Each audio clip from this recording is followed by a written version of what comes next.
रूस के एक महान लेखक और दार्शनिक लियो टॉल्स्टॉय ने अपने संस्मरणों में एक वृत्तांत लिखा है। उसने लिखा कि मुझे याद है, एक दिन मैं बहुत जल्दी उठ गया और सुबह सुबह चर्च जाकर पहुंचा। सुबह अभी हुई नहीं थी।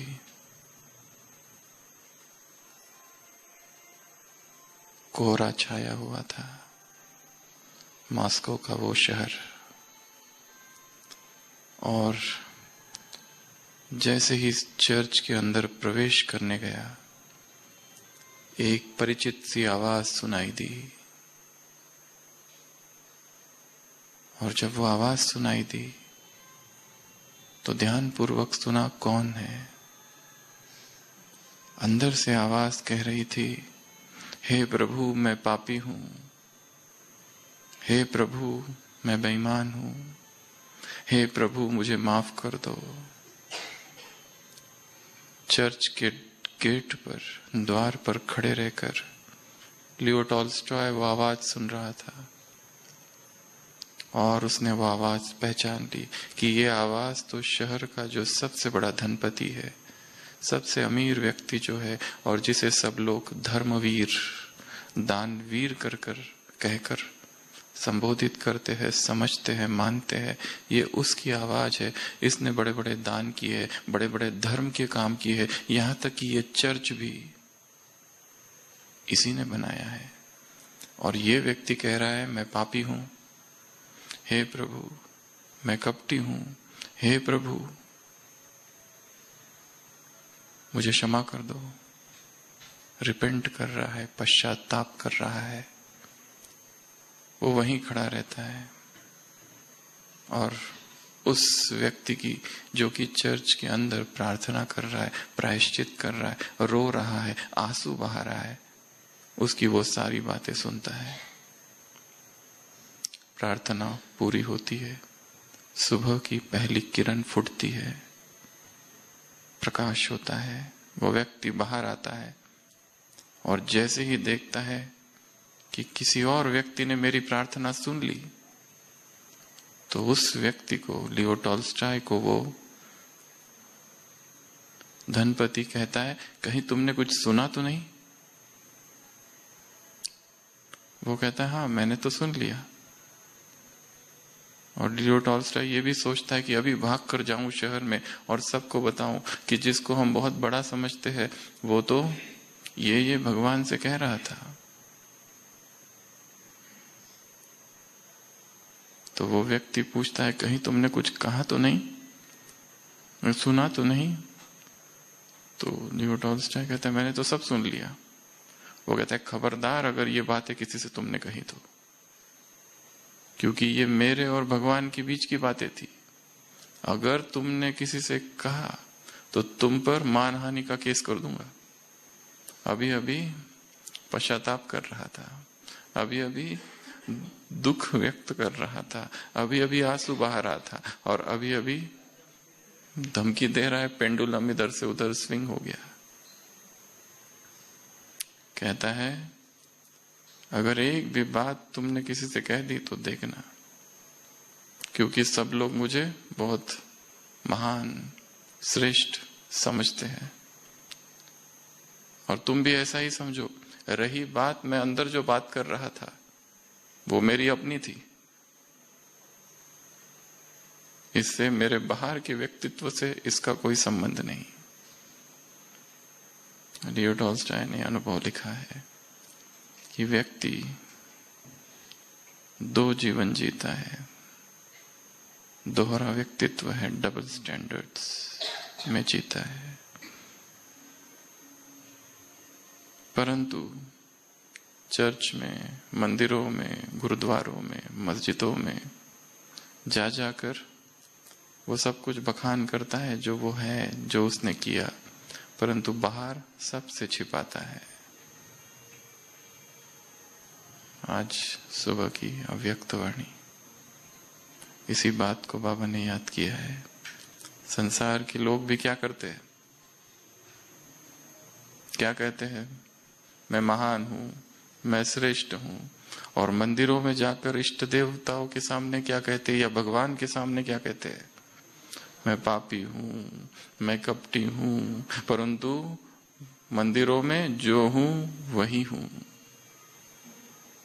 उधर कुछ और, बाहर कुछ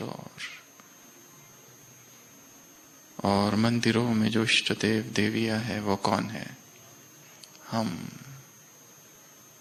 क्योंकि अब हम बाप के सामने सच्चे हैं, क्योंकि अब हम कुछ भी उससे छिपाते नहीं, क्योंकि अब हमारा जीवन पारदर्शी है, ट्रांसपेरेंट है, उसमें छिपाने का कुछ नहीं, स्वच्छ है, पवित्रता भरी है।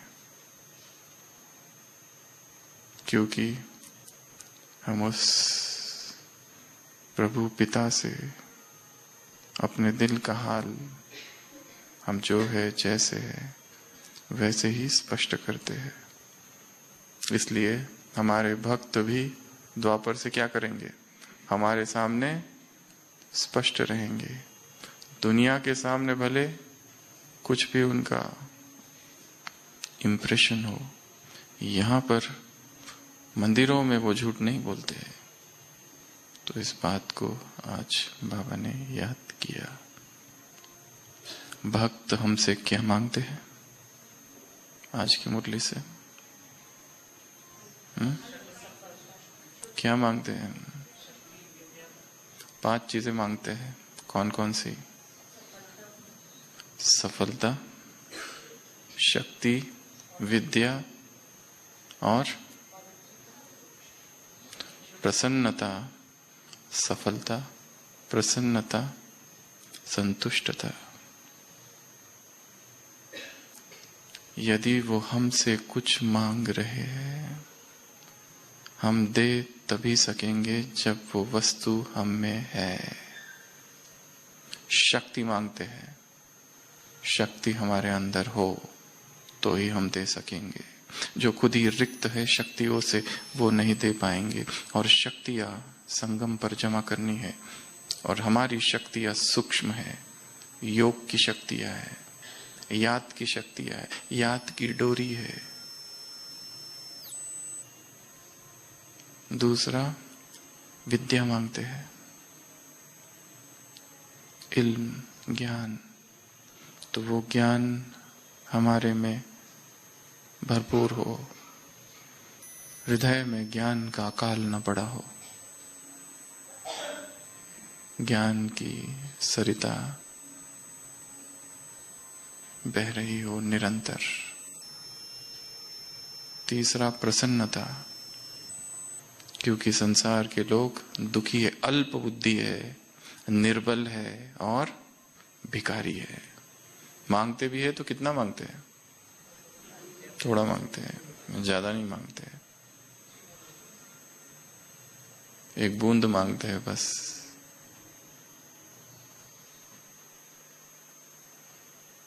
प्रसन्नता।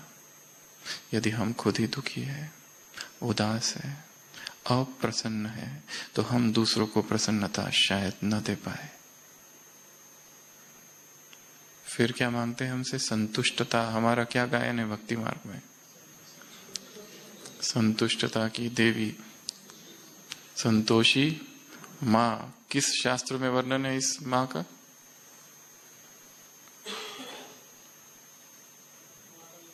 माताएं बताएंगी। Mother of satisfaction, contentment. किस शास्त्र में वर्णन है? किसी भी शास्त्र में वर्णन नहीं है। एकदम न्यू गॉडेस है। 1975 में एक फिल्म निकली थी, जय संतोषी माता।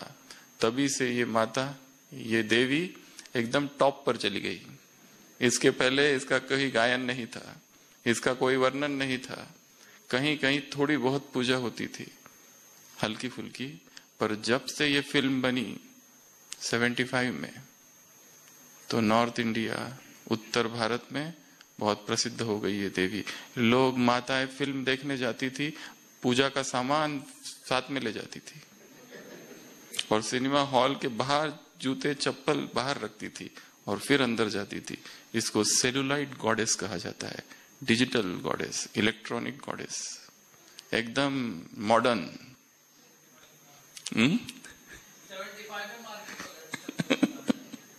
75 में मार्केट पकड़ लिया। उसके पहले इसका कुछ नहीं था, फिर इसके व्रत आ गए। फिर इस देवी को खट्टी चीजें बिल्कुल पसंद नहीं है, बिल्कुल नहीं खाना, खाओगे तो देवी असंतुष्ट हो जाएगी। 16 शुक्रवार रखती है माता है। फिर उद्यापन होता है, 8 कुमारों को भोजन, ऐसी बहुत सारी चीजें होती है। तो ये एकदम मॉडर्न गॉडेस है। अभी भी आई, क्योंकि उस फिल्म में ऐसी शायद चीजें दिखाई है कि जो जो दुखी गृहिणी माता है, उनका जो जो कुछ दुख होता है वो देवी आकर ठीक ठाक कर देती है सब कुछ।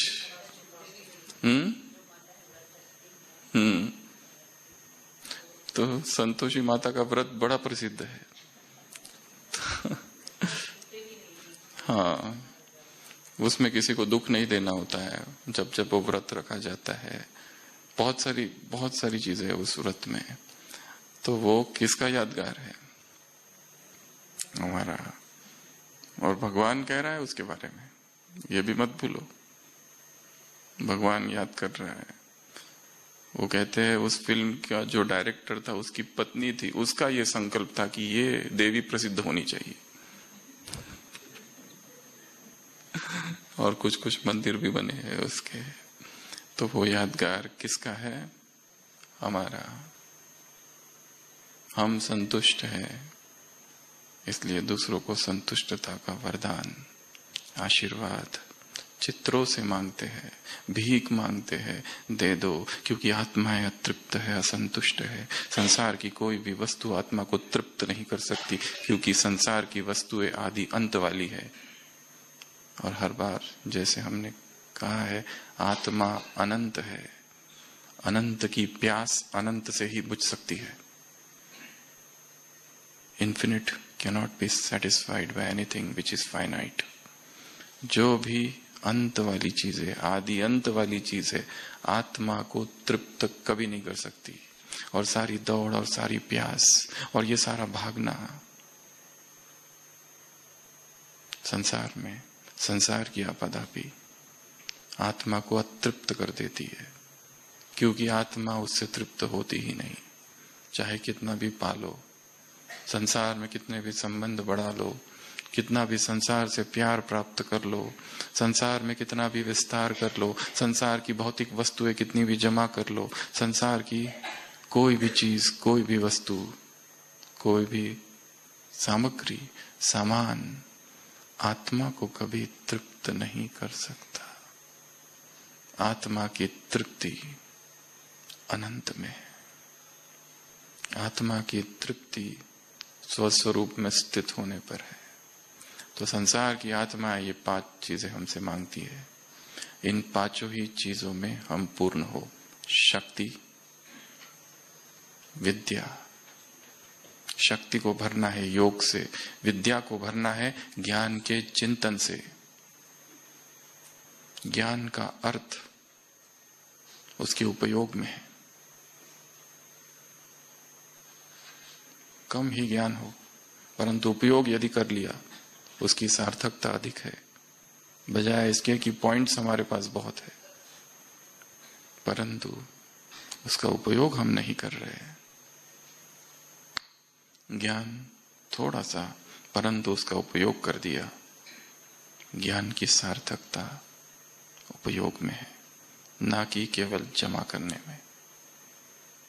तो हमसे आत्माएं शक्ति मांगेंगी, शक्ति हम में हो। हमसे आत्माएं विद्या मांगेगी, हम सरस्वती है, वो विद्या हम में हो। ज्ञान की वीणा निरंतर बजती रहे। संसार की आत्माएं हमसे प्रसन्नता मांगेगी, वो प्रसन्नता हम में हो। संसार की आत्माएं हमसे संतुष्टता मांगेगी, हमारा व्रत रखेगी, हम स्वयं अपने व्रत में स्थित हो। जो खुद अपना व्रत तोड़ते रहते हैं, संतुष्ट रहने का। भक्त भी अपना व्रत तोड़ देंगे।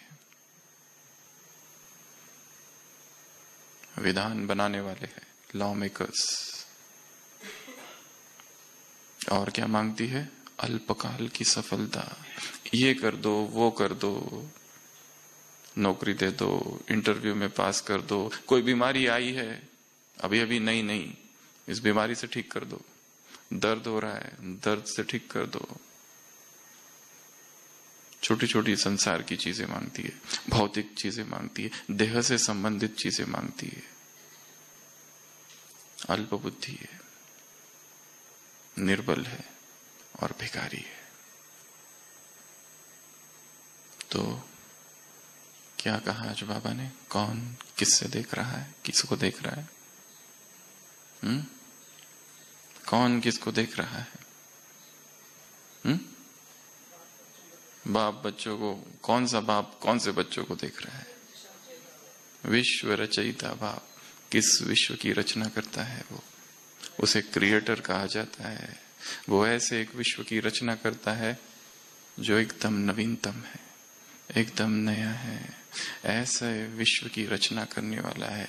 और हर अव्यक्त वाणी में आते ही बाबा क्या कहते हैं? करते हैं, समान दे देते हैं। इसी मुरली में एक जगह कहा कि पहला पाठ, मैं कौन। अब तुमको पता चला है। क्या पता चला है? क्या मैं हूं, क्या मैं नहीं हूं। ये मैं हूं, ये मैं नहीं हूं। इसका ज्ञान, मैं कौन हूं, इसका ज्ञान, ये रूहानी नशा तुमको होना चाहिए, यह श्रेष्ठ स्मृति तुमको होनी चाहिए। तो आते ही मुरली के ही शुरुआत में 7 सोमान दिए हैं।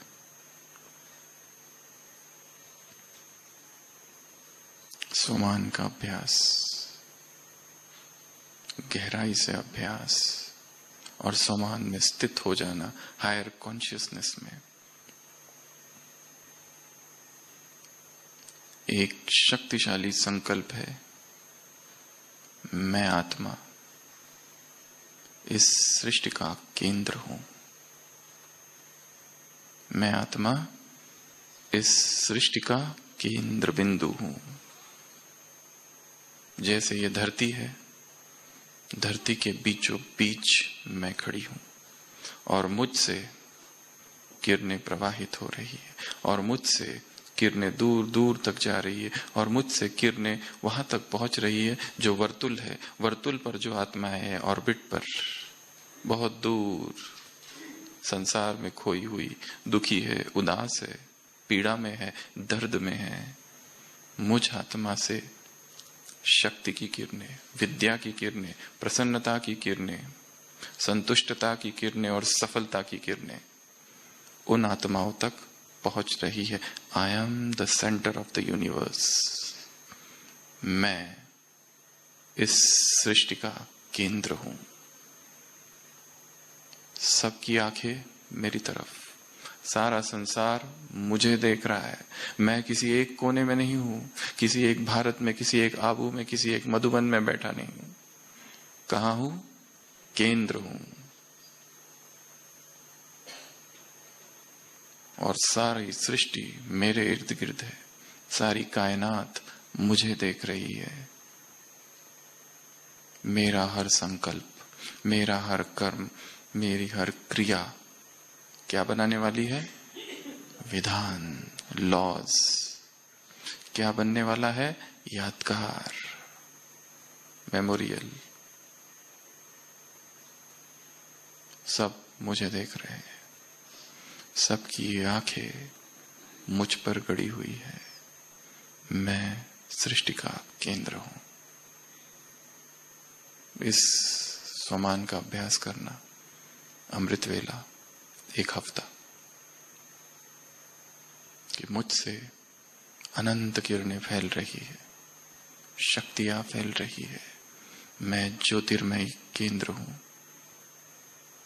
तेजस्वी आत्मा हूं। मेरा तेज विश्व की आत्माओं को प्रभावित कर रहा है। मुझ में ऐसी अनंत शक्तियों की धाराएं है, ऐसा उमंग, ऐसा उत्साह जो संसार की निर्बल आत्माओं में बल भर रहा है। लास्ट संडे की मुरली याद है? हमें क्या करना है? जिनके पैर नहीं है उनको पैर देने हैं, जो आत्माओं के पंख कटे हैं उनको पंख देने हैं, जिनके पास नेत्र नहीं है उनको नेत्र देने हैं, जो भिखारी है उन्हें खजाना देना है, जो दुख की शैया पर लेटे हुए हैं उन्हें सुख का गीत सुनाना है, जो चिंता की चिताओं पर लेटे हुए हैं उन्हें चिंता की चिता पर लेटे हुए उन्हें डांस नाच खुशी का, और जो दिल शिकस्त है उन्हें उमंग उत्साह का गीत, और जो मर चुके हैं उनको जिंदा करना है, जिलाना है। 8 काम, अष्ट सिद्धियां, सिद्धि स्वरूप आत्माएं हो, विधि स्वरूप से सिद्धि स्वरूप बनने वाली आत्माएं हो, ये काम तुमको करना है।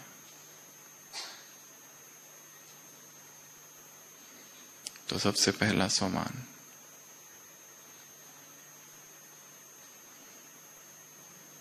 हम नए विश्व की तकदीर है।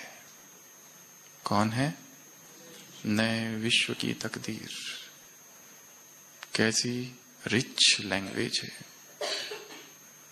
कैसी उन्नत श्रेष्ठ उम्दा भाषा का प्रयोग है।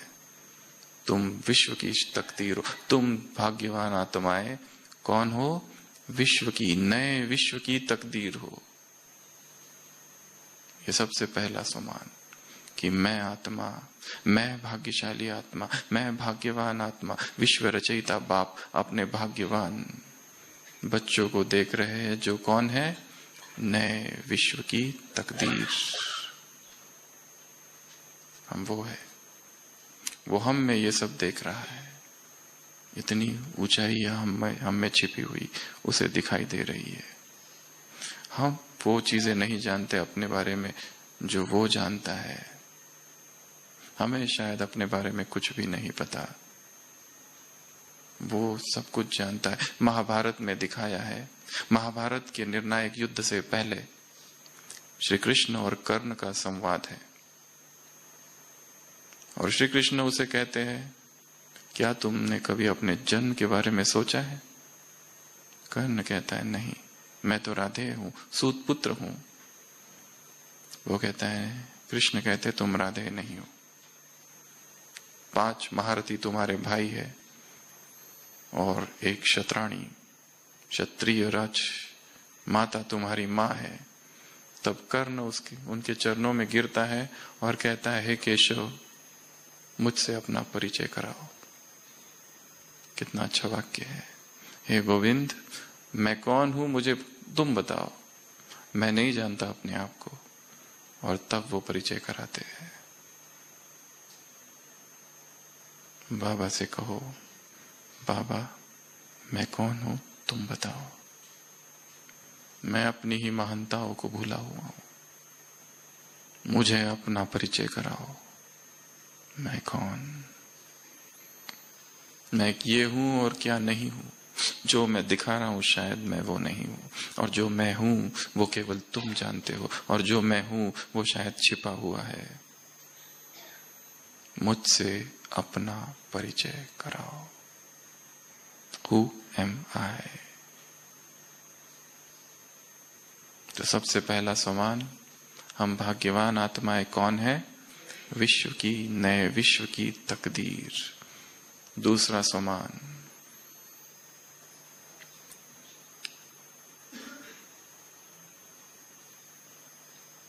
विश्व, हमारी तकदीर ही विश्व की तकदीर है। हमारी तकदीर ही विश्व की तकदीर है। इसी मुरली में कहा है, यदि मुझ में व्यर्थ संकल्प तो संसार में व्यर्थ संकल्प, यदि मुझ में हलचल तो संसार में हलचल, यदि मुझ में प्रसन्नता संतुष्टता तो संसार में संतुष्टता और प्रसन्नता। जो जो मुझ में वो संसार में। यदि जड़ें ही हिल रही है तो झाड़ भी हिलेगा। यदि जड़ों में ही जो बीज है, जो आधार है, वही हिल रहे हैं, वही डिस्टर्ब है, उनमें ही अब भी पवित्रता और ब्रह्मचर्य का संघर्ष चालू है। तो रचना का क्या होगा? पत्तों का क्या होगा? पत्ते भी हिलेंगे। तो हम विश्व की तकदीर है और हमारी तकदीर ही विश्व की तकदीर है। यह दूसरा सोमान, मुरली की दूसरी लाइन, तीसरा सोमान। हम कौन है? श्रेष्ठ आधार स्वरूप आत्माएं। नव विश्व की श्रेष्ठ आधार स्वरूप आत्माएं। स्वयं को आधार समझना, स्वयं को याद दिलाते रहना कि मुझ पर विश्व की जिम्मेवारी है, आधार है। मैं यदि अलबेला तो संसार अलबेला। यदि मुझ में पाप के संकल्प तो संसार में पाप बढ़ेगा। यदि मैं यहां श्रीमत का उल्लंघन करता हूं तो संसार के लोग लॉ ब्रेकर बन जाएंगे। मैं लॉ मेकर हूं।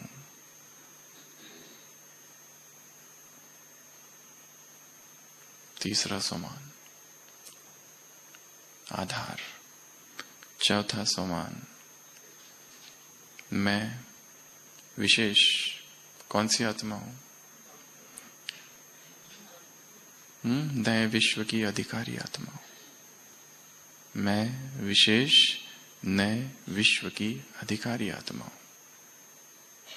ये याद रखना है कि मुझे नए विश्व में जाना है, नवीनतम संस्कार धारण करने। पुराने संस्कार, कल का वरदान था ना, ये रावण की चीज है, मेरी नहीं है। अपसेट होना और क्या होना? किनारा करना, परचिंतन करना, ये सब मेरे संस्कार नहीं है, ये रावण की चीज है। रावण को वापस। भारत में स्वदेशी आंदोलन चला था। क्या किया था उसमें? होली जला दी थी विदेश की सारी चीजों की। वंदे मातरम आंदोलन उसको कहा गया था। बहिष्कार किया था। हमें विदेश की कोई भी चीज नहीं चाहिए। स्वराज की आत्मा स्वदेशी है, ऐसा नारा लगा था। तो ये सब रावण की चीजें हमारी है ही नहीं।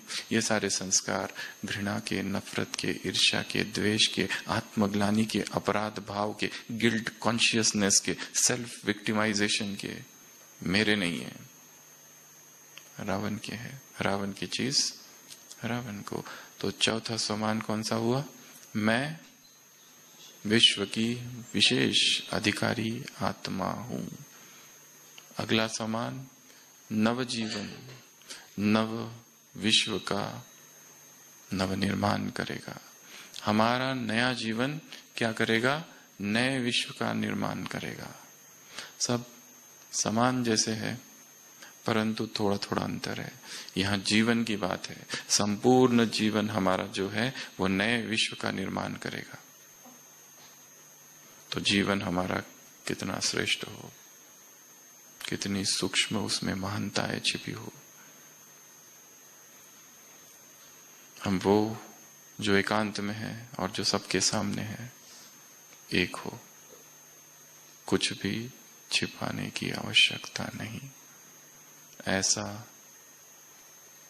निश्चल, प्योर, पवित्र जीवन। कल की मुरली में था, ये भट्टी है कौन सी?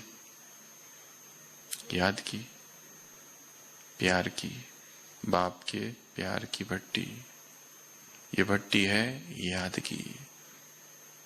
तो जीवन को तपाना है, जीवन को स्वच्छ बनाना। तो ये अगला सोमान।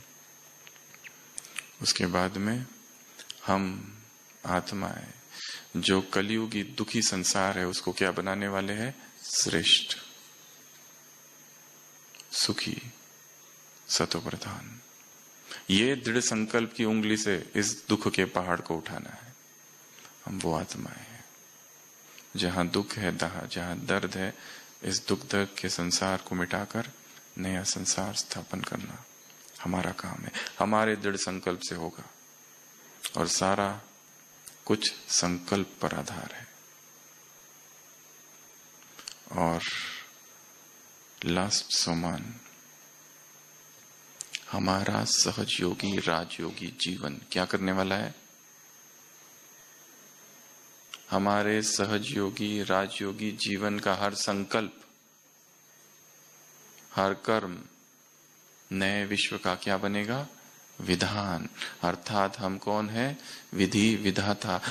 हम कौन है? दाता के बच्चे, मास्टर दाता, विधाता। तो ऐसे ये मुरली की शुरुआत है सोमान से।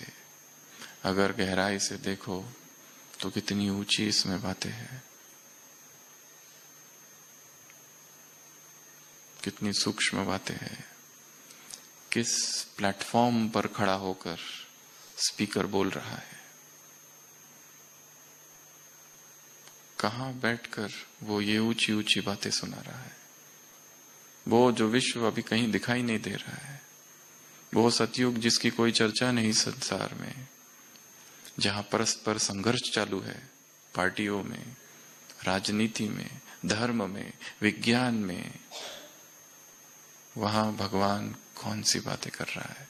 उस विश्व की जो है नहीं कहीं आज, पर जो आने वाला है, और उसका आधार क्या क्या होगा अब वो बता रहा है। तो हम सब कौन है?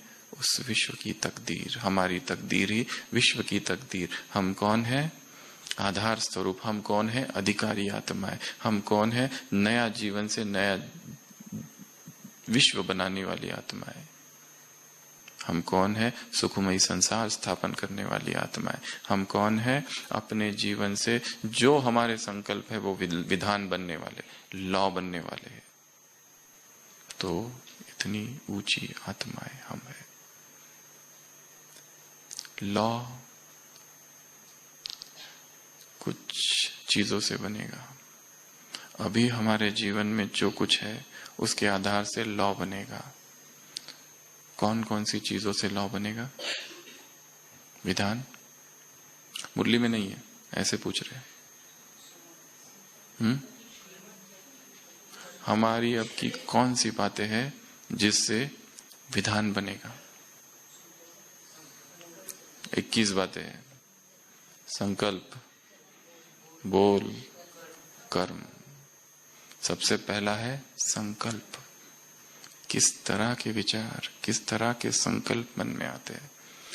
प्यूरिटी के विचार है, स्वमान के विचार है, याद के विचार है, श्रीमत के विचार है, या किसी को दुख देने के विचार है, बदले के विचार है, घृणा के विचार है, नफरत के विचार है, पश्चाताप के विचार है, पाप के विचार है, अपराध भाव के विचार है, जो हो गया जीवन में, पास्ट ट्रॉमेटिक मेमोरीज, अतीत की दर्दनाक स्मृतियों के विचार है। क्या है? संकल्प, बोल, कर्म, संबंध, संपर्क, चलन। ये 5। 2 और बुद्धि, संस्कार। 2 और तन, धन। 4 और स्मृति, भावनाएं, कल्पनाएं और स्वप्न। हमारी स्मृतियां कैसी है? मेमोरीज। हमारी भावनाएं कैसी है? हमारी कल्पनाएं कैसी है? बैठकर हम क्या कल्पनाएं करते हैं? क्या सोचते रहते हैं? क्या मन में कौन से महल बनाते हैं? और हमारे रात में जब हम सोते हैं, स्वप्न में क्या दिखता है? दिन भर तो बहुत अच्छा है, पर स्वप्न में व्यर्थ और विकार। कई पूछते हैं हमारी दिनचर्या बहुत अच्छी है, परंतु स्वप्न बहुत खराब आते हैं, इसके लिए क्या करें? आते हैं तो जरूर बीज होगा। उसके बाद में और 4, दृष्टि, वृत्ति, दृष्टिकोण, आदतें। उसके बाद में और 4, सुनना, खाना, बोलना हो गया, वाचा। सुनना, बोलना, स्पर्श करना और लिखना।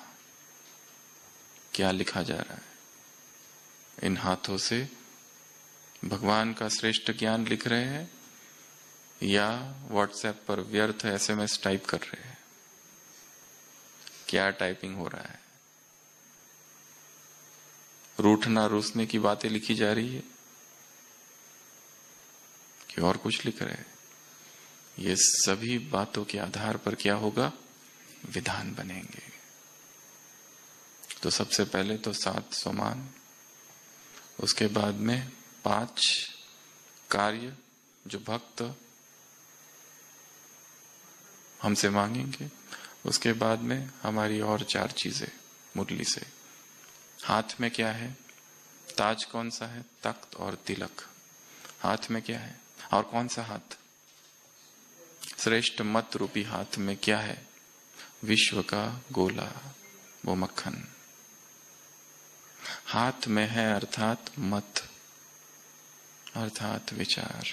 मन में सतयुग का चिंतन, मन में विचार। इस संसार को देखते हो। कल की साकार मुरली जो थी उसमें एक वाक्य था, तुम्हें पुरानी दुनिया और पुरानी देह से उपराम रहना है। क्या था? पुरानी दुनिया और पुरानी देह से उपराम। इस देह का कम से कम चिंतन हो। इस देह की जो विवशताएं है उससे आत्मा ऊपर उठी रहे, तो ही इस ज्ञान का चिंतन हो सकता है। जिसका सुख देह में है वो ज्ञान में सुख नहीं ले सकता। जिसका सुख शरीर में है वो संकल्पों का सुख, ज्ञान के संकल्पों का सुख अनुभव नहीं कर सकता। निरंतर शरीर का ही चिंतन, निरंतर शरीर की बीमारियों का चिंतन, निरंतर जो भी मिले उससे बीमारियों का ही चिंतन, निरंतर शरीर की भूख का चिंतन, शरीर की प्यास का चिंतन, निरंतर शरीर की नींद का चिंतन, शरीर के संबंधों का चिंतन, शरीर की भाषा का, शरीर के देश का, शरीर के भोग का, शरीर के आकर्षण के विचार मन में। आत्मा देह के दलदल में ही है फंसी हुई। जिसका सुख देह में है वो आत्मा के सुख से निरंतर वंचित रहेगा। हम देह नहीं, कुछ और है। तत्वमसि, तुम वो हो। हम संसार में दुनिया को आइडेंटिटी क्राइसिस के बारे में बताते हैं कि तुम लोग अपने आप को नहीं जानते कौन हो, हम तुमको बताएंगे, तुम आत्मा हो, शरीर नहीं। पर क्या हम स्वयं आइडेंटिटी क्राइसिस से मुक्त हैं? क्या अपनी पहचान मुझे पूर्ण है? क्या मैं स्वयं को जानता हूं? यही स्वयं स्वयं से पूछना है। एक कविता है जिसमें, मराठी कविता, जिसमें एक बतख का वर्णन है। एका तळ्यात होती बतके पिले सुरेख। एक तालाब है जिसमें बहुत सारे बतख है, परंतु एक है, होते कुरूप वेड़े पिल्लू तयात एक। उसमें एक बतख है, वो कुरूप है, वो सबसे भिन्न है। सब उस पर हंसते हैं, उसको दूर दूर रखते, अपने साथ खेलने को नहीं देते उसको। वो बेचारा बोड़ रड़े स्वताशी, खुद से रोता रहता है, क्योंकि उसको लगता है मैं सबसे अलग हूं और ये सब इतने सुंदर है, मैं असुंदर हूं। किसको बताता? पिल्यास दुख भारी, बहुत भारी दुख है उसको, और उसे पता नहीं मैं क्या करूं, क्योंकि सब उसको दूर करते। और एक दिन ही, परंतु एक दिन वो अपनी ही परछाई देखता है। पिल्ला सत्या कड़ाले तो राजहंस एक। तब उसको पता चलता है मैं बतख नहीं हूं, मैं कौन हूं? राजहंस हूं। उसे स्वयं की पहचान मिलती है कि मैं साधारण नहीं, असाधारण, महान हूं, श्रेष्ठ हूं। तो बाबा ने 4 चीजें कही है। हमारे हाथ में क्या है? गोला है। पांडव भवन की एंट्री में कृष्ण है, तो वहां किसको देखना है? अपने आप को ही देखने का। कृष्ण को थोड़ा बाजू कर दो, और वहां अपना चेहरा देखो, मेरे ही हाथ में गोला है, और पुरानी दुनिया को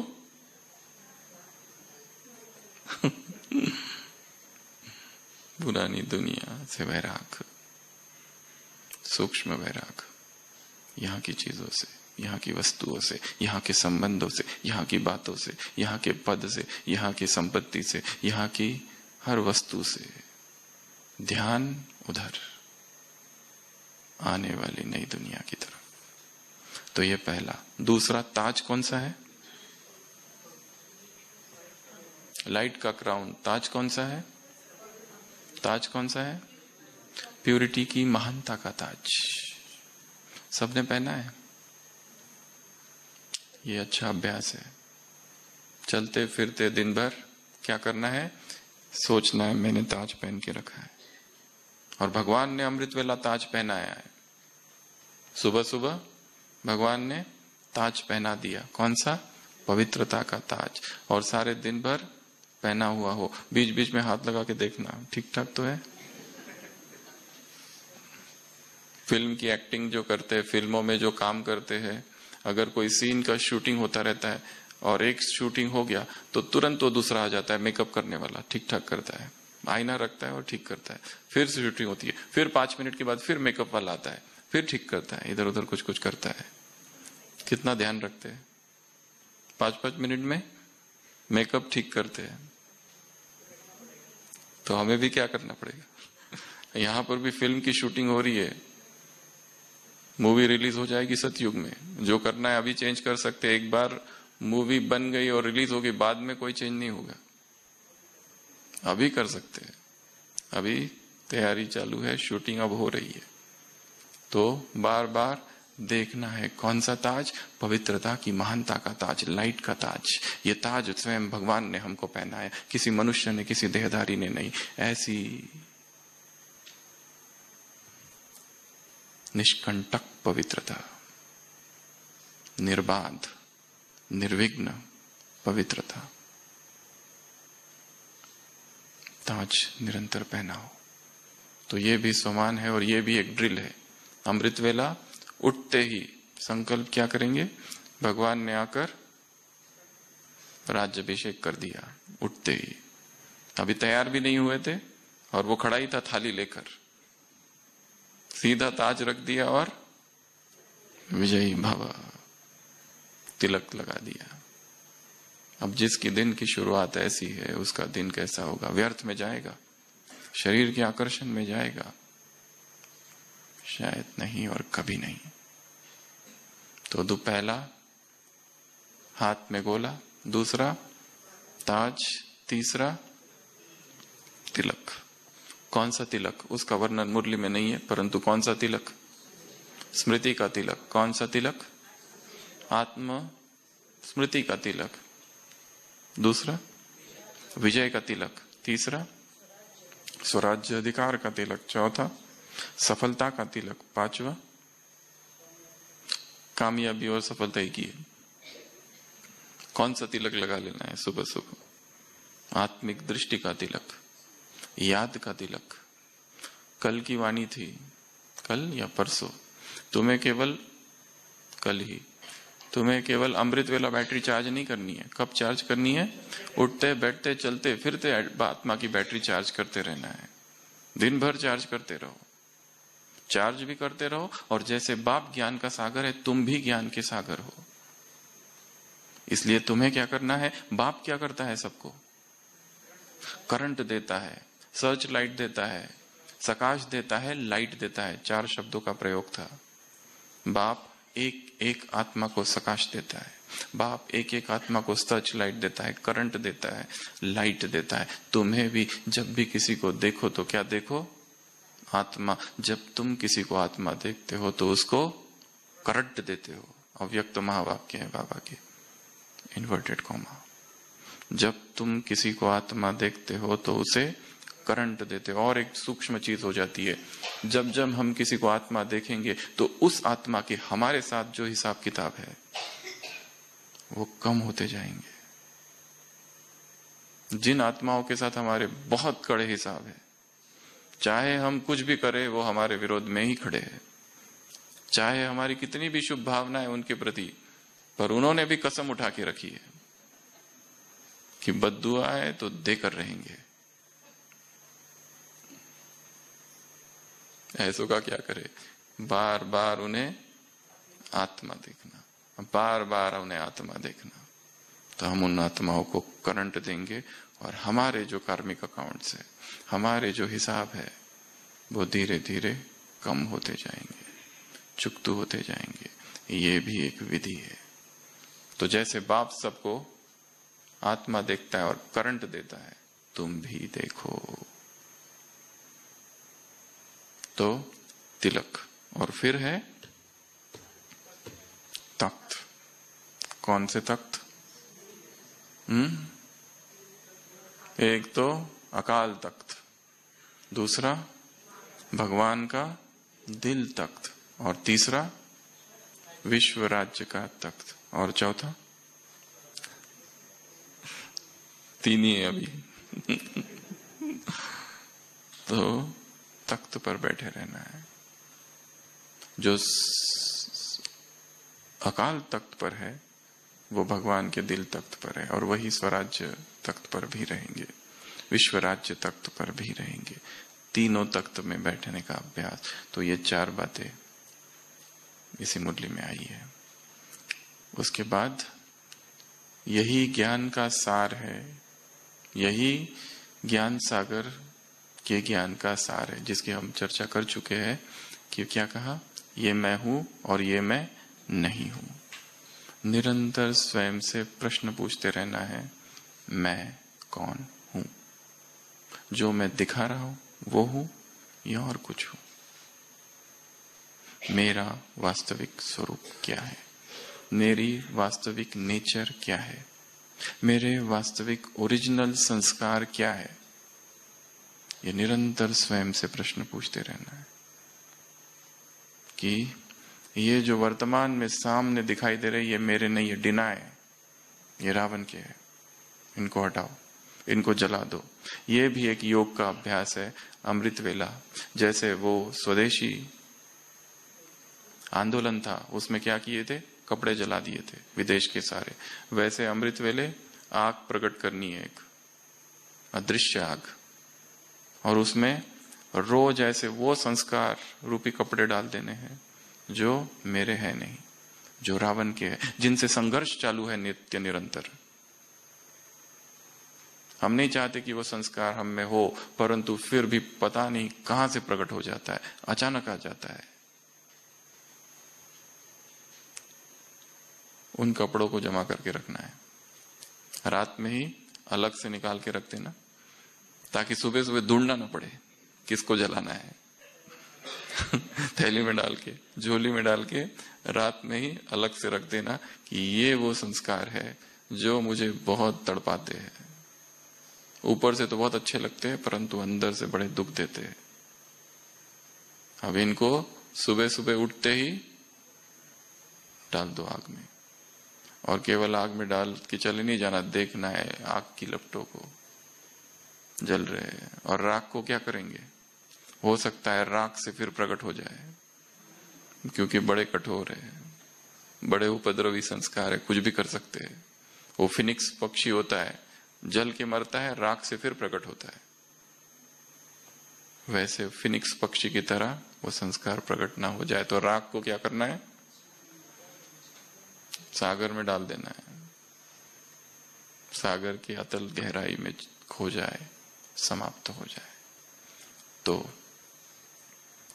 ऐसी ये आज की मुरली थी। और कुमारों से मुलाकात है, उसकी तो चर्चा करेंगे विस्तार से बाद में। 5 ग्रुप है कुमारों के। पिछली बार कुमारियों से बाबा ने बात की थी, 5 ग्रुप। इस बार कुमारों से बात कर रहे हैं, 5 ग्रुप। तो वो तो अलग चर्चा होगी उसकी। तो इस मुरली का सार, होमवर्क पहला सोमान से चालू किया, दूसरा 5 चीजें संसार को जो देनी है वो हम में भरनी है, उसके बाद में 4 चीजें हमें धारण करनी है, ताज तक, तिलक और गोला, और लास्ट में आइडेंटिटी क्राइसिस, मैं कौन हूं, क्या नहीं हूं और क्या हूं, और जो और बातें बताई आपके जीवन का आधार और वहां का विधान।